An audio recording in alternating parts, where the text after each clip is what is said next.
they can do that and then demonstrate that they can do that means that even if they have all of the other requisite kind of hard skills, they may not survive, they may not be retained, they may not be able to take advantage of that opportunity. So in our retail and hospitality interventions, as just one example, getting young people to come in, stand on their feet for the entire day gives them a realistic understanding of what's expected. And we talk a lot about giving them the dignity of choice, of saying these are the kinds of things that are expected, and is your hand up for it? If you're talking about jobs where they may require much more complex, whether it's logical processing or specific kinds of system skills, certainly you have to make sure that the training accounts for that. So I don't want to say that that there isn't that component, but it is to say that and as we all know well, is that work is about so much more than the technical content. It's about the behaviors, it's about the socialization. And I think what we have found is that there are very quick and sharp ways to get there much faster than certainly than school-based learning. But then I would say a lot of traditional training programs that I think kind of overemphasize the technical components and really miss these other key components that are required for successful job placement and retention. You are again presenting a pearl of wisdom here that I like to comment on. In our professional learning and development speak, we would call what you just described a job task analysis, right? So many job task analysis nowadays are being done focusing on the traditional subject matter knowledge, often school subjects like math and reading and writing. But you at Harambee seem to also take care of those and take them into account, but you go way beyond the traditional basics. You seem to take a very careful, comprehensive look at all the aspects that are necessary to succeed in a job and to be later successful in a career. And then you take those insights and projects and project them back into your training and upskilling programs. I believe you call it something like the spiderweb of requirements. I'd like you to tell us more about it. It's what we call the Harambee Employability Map, and we're very happy to share it with your listeners in whatever format is possible. And it is exactly what you've described. It's taken a consolidated 8 years of doing it. So when people say, well, how did you come up with this framework? My response is we did it for 8 years, and this is sort of the simplified way of accessing what we've understood, which is that we have competencies, exactly as you said, sort of the things you learn in school, your English levels, your math requirements. It could even be your digital literacy, which we can come back to. But in addition to that, your behaviors matter a huge amount. The socialization to that environment matters. So how you prepare a young person to work in a very large organization that has a lot of structure is very different than how you would prepare a young person who's starting their own enterprise. We've learned that actually the young person's interest in the opportunity is a game changer. And I think in the years to come, this is going to be probably one of our more exciting spaces of learning and experimentation, is that if somebody's hand is not up, it just doesn't matter how qualified they are. And so how do you find ways of testing that a young person understands realistically what is going to be asked of them and that they are hands up to do it? And we find that sometimes if the interest matches, it doesn't almost matter if anything else matches because the willingness is there. And so that's exactly what the employability map tries to achieve. Perfect. So the Harambee Employability Map, you guys have a wonderful website. We will have links at the podcast landing page anyways, but why don't you take a minute and just point or explain people where they find your webpage? And I'm pretty sure if I search on your webpage, I will find something about the employability maps as well. Yes, so it's at harambee.co.za. So that is the place to find Harambee. And certainly you can find us on LinkedIn and Facebook and Instagram and Twitter, all Harambee for Work, and then just Harambee Youth Employment Accelerator and all of those other places.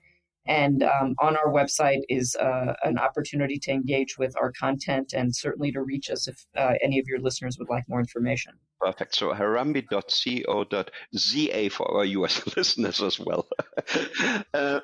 Maryana, I'd like to put the focus and the light a little bit now on the young people. You're deliberately going out and sourcing job seekers from townships and other social disadvantaged regions. Why?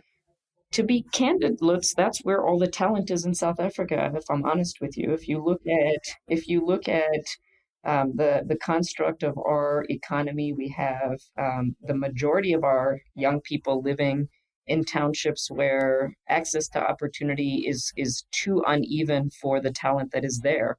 And so the way we describe it, and you made the point earlier, and I hope to really re-emphasize that, I think that our approach is to never call the young people we work with, we don't call them disadvantaged, we don't call them marginalized, we don't even call them beneficiaries. They're actually customers, and they are young people who have been excluded, again, as I said, by all of these systems, which is the work that we have to do to change that. And so making the opportunities match the talent is actually the reason that we invest so much from these places. Wow. So clearly the untapped talent pool is where you're going. That's it. Absolutely. I suspect there is a gender gap at work here as well. Talk a little bit about the different experiences that male and female job seekers face in South Africa. Well, let me start by surprising you to tell you that in our Harambee network, we actually have a gender split that is 2/3 female and 1/3 male. Wow. 2/3 female, 1/3 male. Yes, and I think that is, I think there's a lot of different explanations for that. I think young women may in some cases be even more highly motivated in terms of their job seeking because they may have children to look after or families to look after. In some cases, there has been kind of external research talking about the kind of social exclusion of young men. So we in South Africa, we see a much higher kind of show up rate amongst young women. But of course, what happens, which is I think really underlying your question, is that the young women tend to outnumber the young men in our processes. But when they actually then get into the world of work, we see that begins to shift in terms of slightly lower earnings and all of the dynamics around gender in the workplace. And I think we have taken an opportunity to issue a research report each August. And so we have it on our website, and it's certainly a new one will be coming out in August of this coming year to talk very specifically about the insights related to gender and gender issues in the workplace and the kinds of things, again, that businesses, employers, those that are involved in learning can take on and take on board to improve the odds for young women. And so that it's been our lived experience. I'll just note, as you said, we work in Rwanda, and there we see the opposite. We see it's 2/3 male and 1/3 female, and it's a different context with a different set of challenges. Great. And I happen to know that, again, you're going very unusual, innovative ways to make sure that your female partners, your female customers have equal opportunities. We didn't quite answer the question about weightlifting early on, but if I remember correctly, there is a link between weightlifting and giving female job seekers a better opportunity. It's one of my favorite stories, so thank you for an opportunity to share it. We were engaged by one of the big mining businesses in South Africa who said that they had a challenge bringing young women into, again, very well-paying jobs as production assistants and young women working in the mining industry. We did, as I described earlier, very kind of detailed diagnostic to understand exactly what the job required and also to understand exactly where the young women were falling short.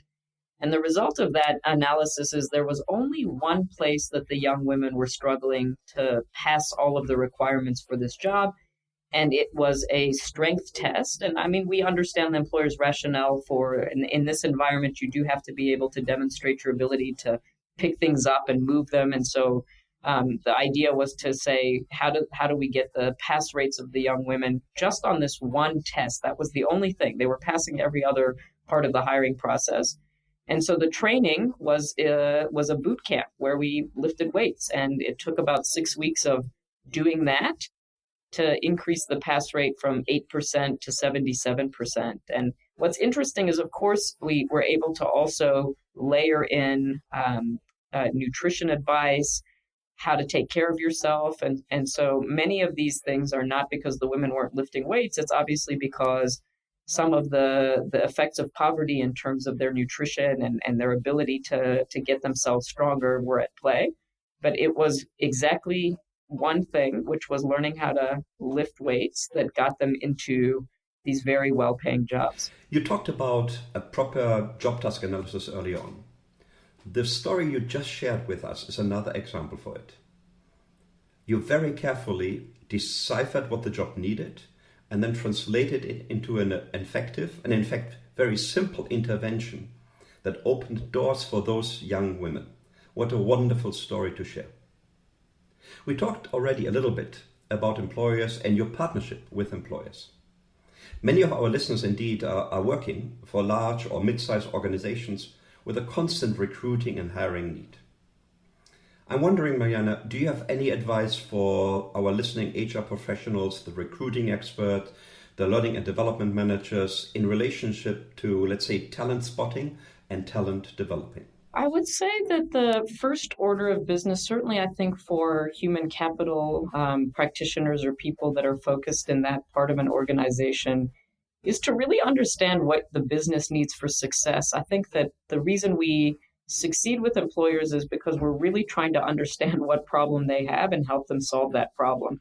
And so in some sectors, it's a scarcity problem. There's just not enough of the people they need. In other sectors, the real business challenge is churn. So they are like losing people very quickly, and it's very expensive to keep hiring and then not keeping the people you have. In other cases, it may be a mismatch in terms of what the job needs and who they're bringing in. So I think the first thing, similar to what Harambee does, is just make sure that the problem is clear. What is the problem statement?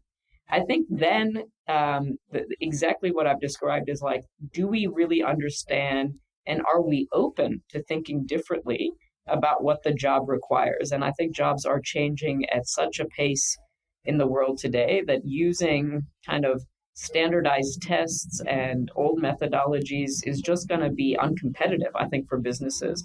And we encourage businesses, whether they ever work with us or don't, is to just do the work of thinking hard about, are the things and the tools and the systems and the processes we have in place actually related to what's needed at the other end for people to be successful in those roles? And many companies, I think, have sophisticated approaches and all kinds of ways of thinking about it.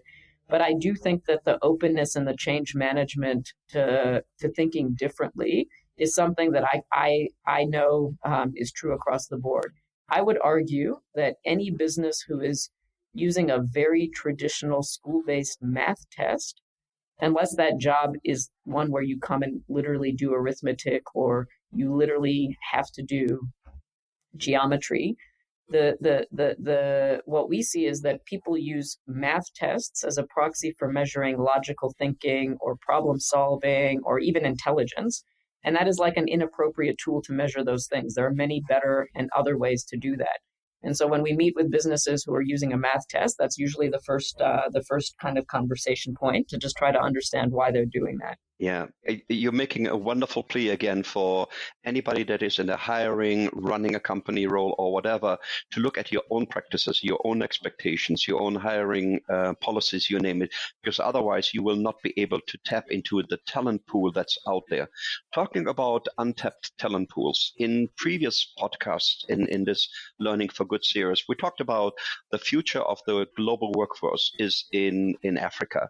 I'm not sure what your take on that is and whether you have any kind of insights and advice to listeners that will listen outside the African continent. Well, it's absolutely true that Africa is going to represent one of the globe's largest workforces and young workforces in the decades to come. We see a growing interest from international and multinational companies who have maybe looked more east than they have in this direction of the world, and that the work that we do directly with investors who are thinking about what is the African market, how does it make sense for them, is there an opportunity for job growth, is there an opportunity to accelerate development? And I think companies across a wide range of sectors who haven't necessarily thought about the implications of the kind of the workforce and the talent pool being in Africa ought to do that, because I think that is what we see is a growing trend and a growing interest every day. Harambee works with a lot of international companies and organizations. Maryana, do you see a positive trend in the rest of the world, especially in the industrialized North, reaching out to Africa and maybe South Africa in particular to build partnerships and to take advantage of that untapped source of talent that you are talking about? Well, I'll give you a very real story. I'm going to be speaking in February in the United States, actually, at a conference that is an industry association for globally transacted services or